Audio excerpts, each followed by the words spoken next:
le test que je fais avec mes athlètes pour voir s'ils ont besoin plus de force explosive ou bien de force réactive dans leur programmation, c'est super simple à faire. En fait, ça va être une combinaison de saut vertical. Si tu n'as pas d'outils pour mesurer ton saut vertical, tu peux le faire avec du tape comme ça, c'est super simple. Tu prends un petit bout que tu tournes comme ça, tu colles dans le de ta main, puis quand tu fais ton saut, tu vas le coller le plus haut que tu peux, puis ensuite on va comparer nos deux distances. En fait, le premier saut qu'on va faire va être à partir d'une position statique. Donc, on va descendre. Bien, super important si on enlève les bras de l'équation.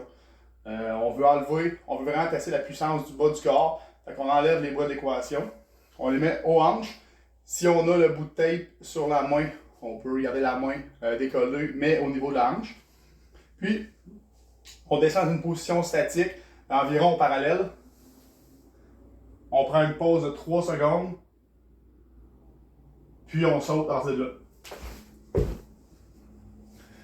Ensuite, là, on vient de voir la force explosive. Là, on va tester la force réactive. Donc, on demande à l'athlète de faire un saut en prenant l'appel qu'il veut. Il n'y a pas de pause isométrique.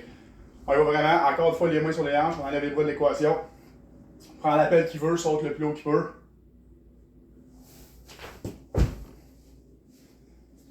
Fait qu'ensuite, on compare les hauteurs des deux sauts. On divise en fait notre premier saut par le deuxième.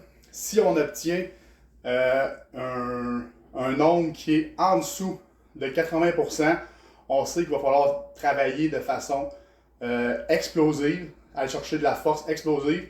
Si on est en haut de 80%, là par contre, il va falloir travailler plus en forme réactive. Tout ce qui est pliométrie, tout ce qui est se servir de son élasticité, de sa réaction, ça va vraiment être super important. Fait qu'à partir, quand on a fait ce test-là, on peut mieux se diriger pour notre programmation par la suite.